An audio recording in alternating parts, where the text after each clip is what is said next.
Present day on the wind-burned desert border. The small group of travelers settled down on the verdant side of the desert border. Ariana prepared their fire. They'd agreed to take the day to rest before they ventured into the desert. Should they become lost, it could prove a deadly mistake. We can gather some of the nearby fruits, set some traps, and otherwise settle in for the remainder of the evening and night. There should be some small game around here. All right. Do you need help with any of that? 'Cause I admit, I don't know much about what we'll find. But if I get a look, I can probably figure out what to make us. The company will be nice. All right. Then once we get things a little more settled, we can go hunting. I suppose we can meet back here in a few hours at most, before sunset. That would make the most sense. It would give the two of you ample time to find game and fruit, as well as Samaya, Rythus, and I time to gather firewood and locate a source of drinking water to fill our water skins. Yeah, we should have a few hours before sunset at least. I'll be here. Are you going to be all right alone? Probably. Whatever really happens at our camp during the day. You do realize the folly of tempting Sadet in such a way, yes? I stand by my statement. I believe I will be fine. It is not as if I am completely defenseless. Do you want to stay here too? I'm sure Ari will be fine. Well, then I suppose we all have plans once we get our things settled in. Ari will watch our things to make sure no wild animals try to rummage through them. Den and I will go gather food. And the three of you will gather firewood and find clean drinking water so we can fill up before heading into the desert. As I said, I'm fine. You should get going to make certain you're back at camp before nightfall. You cannot blame us for worrying. The wood elf woman walked toward the nearby forest. Urius started after Denore. Try not to hurt anyone that comes by too much, okay? Hurt? She's right. We don't know how far any nearby water is. Rythus left the camp shortly afterward. I'm sure Urius was simply joking, because you are more capable of self-defense than most would assume of you. I suppose. We'll be back soon. Samaya quickly bade Ariana goodbye, and then she rushed off. Do not fret over it. Talk to him about it if it still bothers you so once he returns. Right. The half-dragon then followed Samaya. Pramod watched and waited. He was unnoticed by the mortals present, as is his nature. As the god of deception, he had a knack for disguising himself and others. He idled patiently as the mortals went about their normal business. And then, when she was alone, he manifested. When the others were just out of sight, a familiar, off-putting sensation filled her. Realizing she was not alone, the red-haired woman began looking around her. She knew there was something ethereal nearby from her past experiences with them. Ariana turned and smiled when the god approached her. Pramod, what has brought you to the mortal plane this time? I have a favor to ask of you. And in exchange, I'll grant you a favor of deception. The god of deception sat beside Ariana. He trusted that the consecrated woman would be eager to help him. It is nice to know that you do not bear warning. What do you need? I need you to intervene with a consecrated man. He does not know what he is, and he is distraught. He is favored by me and 2 other gods, and I have a vested interest in him returning to his birthplace. And how will I know where that is?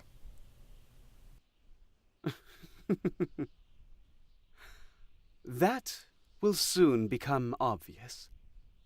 The more important thing for you to concern yourself with is that he is somebody some very evil people want badly, and a promise of understanding who and what he is can sway him. Pramod, you realize that I do not know who or what he is. Of course, my mortal cherub. You do not know him personally, but you know him generally. Generally.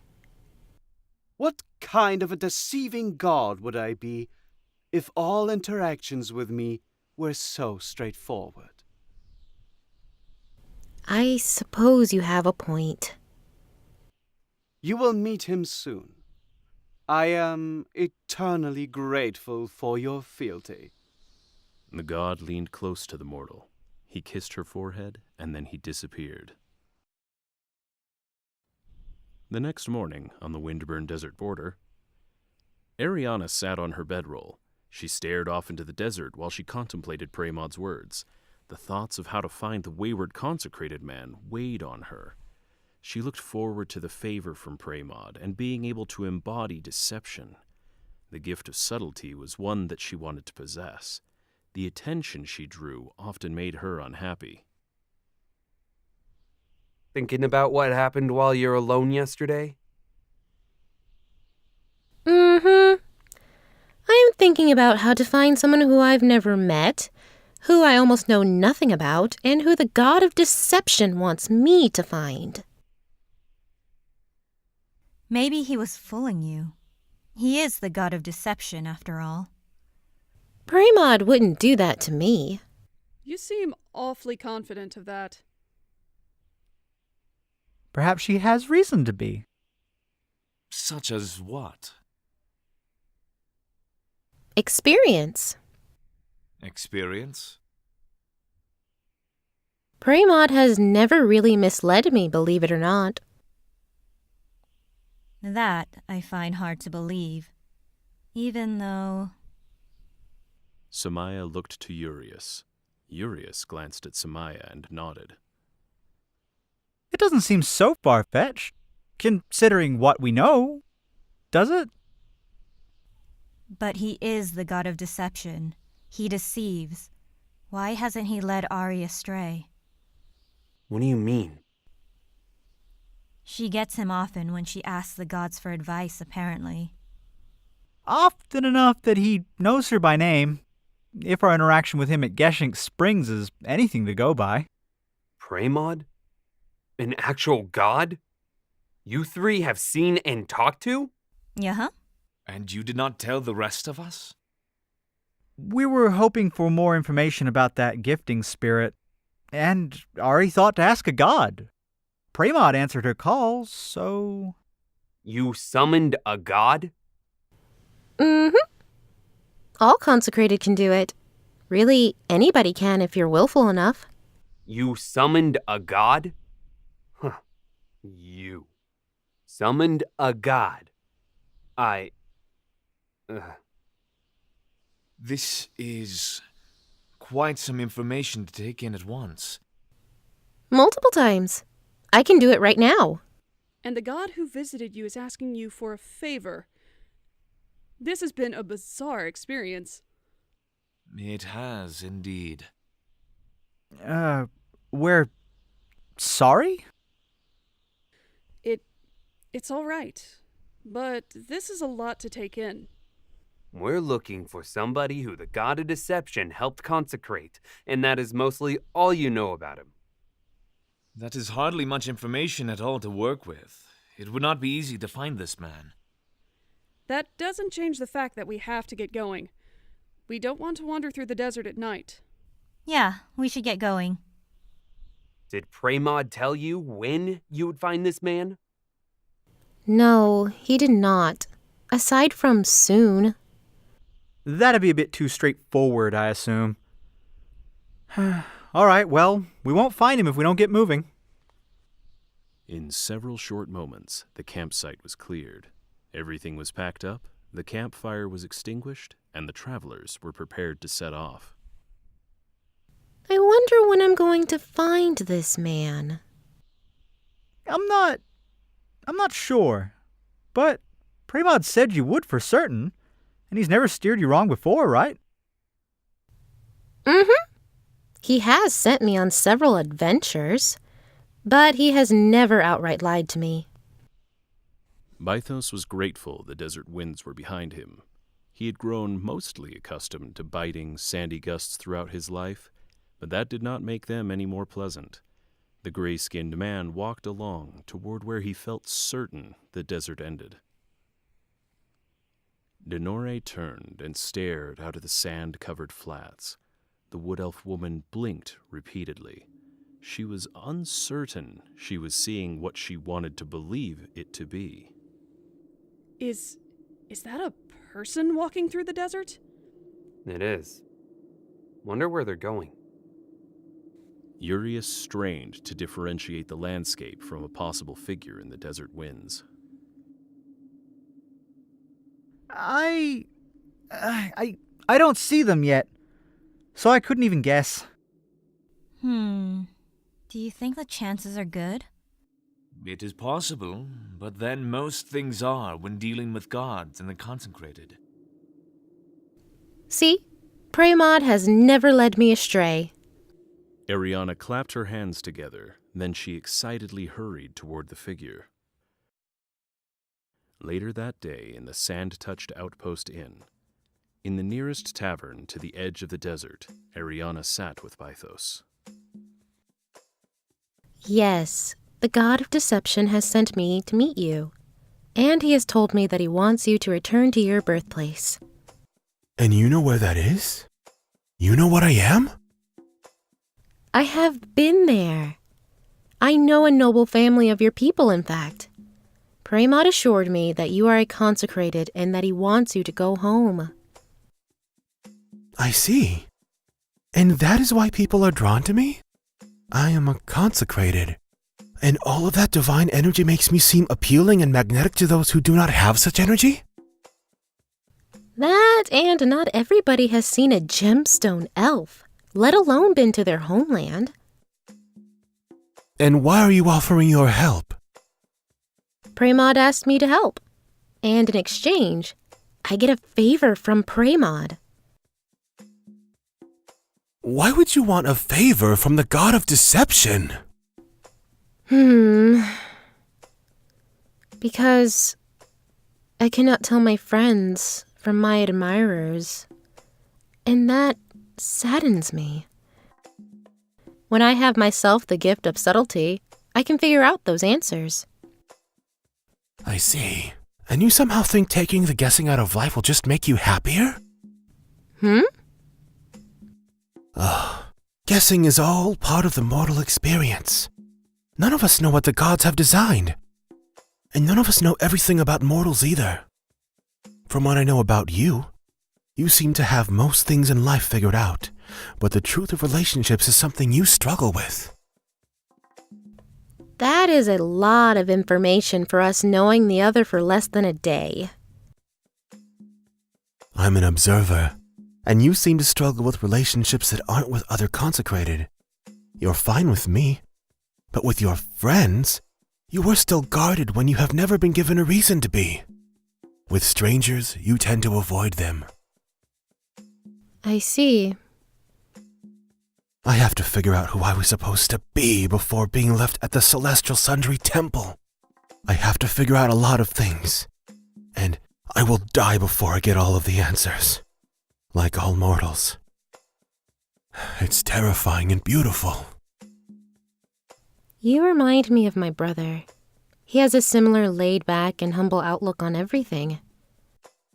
When you worship all of the gods equally, you learn how insignificant we all truly are. If you cannot accept that, then you despair about things that are out of your control. Bythos, if you would like to return home, my friends and I will assist you. I have a standing invitation from the House of the Occultist Spies. I can visit whenever I want. And I believe my friend Eniko told me a story about you. About me? He told a story of an infant who was abducted from a nobleman. The infant was a twin, and his parents never stopped searching for him. You believe me to be that child? How else did you get from an archipelago in the middle of the ocean to a desert temple? It makes some amount of sense.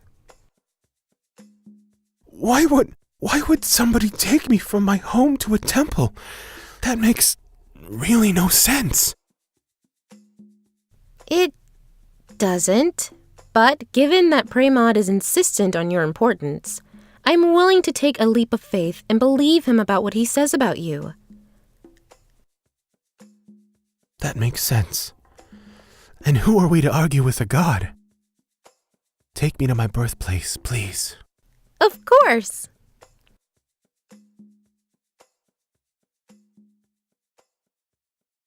Simultaneously, across the room in the Sand-Touched Outpost Inn, You really think he is who Pramod was talking about? I cannot imagine why he would not be. It would be quite the coincidence otherwise. If not, she may be wasting her time. I doubt Ari would see it that way. He has no idea he's a gemstone elf. How is that possible? Maybe he has never heard the term before. We are in the desert, after all. Quite some ways from the islands they call home. I do not know how he arrived here, but mayhaps that has some explanation for why Pramod bade Ariana seek him out. I suppose. Maybe. Oh, don't worry. I'm certain Ari can take care of herself. She's sweet and trusting, but more than capable of protecting herself, if need should arise. Who would be worried that she isn't? Urius glanced sidelong at Rythus. Some of us are more protective of her than others. She can be too trusting, though. don't worry. Everything will be all right. What are the chances Pramod will appear again and tell her that this Bythos man is the one he sent her to help? That seems like it would be too straightforward for the god of deception. So even if she summons him? He might, if she specifically summons him to ask. But I'm going to be honest when I say that I'm not so sure just how deep their relationship runs in that sort of regard. You don't think gods lying with mortals is simply a myth? When it comes to her and Pramod, I have no idea what I'm willing to believe. No. No, that can't be true. I'd be inclined to agree with you. It could be, though, right? There is a possibility. It'd explain why she feels so confident. I suppose. Ariana approached the table where her friends sat. She smiled warmly. I hope that none of you mind the decision I've made. I want to take Eniko and Riki up on their offer to visit. Ariana turned and looked at Bythos. He has never been there. I am worried about him trying to get there on his own. You don't think he could manage it? If he is who Pramod spoke of, then there may be reasons to worry about him being on his own. That does make sense. It does. Which is why, if you feel so strongly about this, we shall accompany you. Where the gemstone elves live is pretty. It is indeed. And we weren't about to let you go on your own anyhow. Of course not. When do we leave? I think as soon as possible would be best. Go tell Bythos that we are leaving soon, then. Thank you! Ariana turned and hurried across the room once more. From beyond the veil of the ethereal plane, the god of deception watched. And now that things are going my way, soon things are going to be incredibly interesting to watch. For the next several generations of mortals.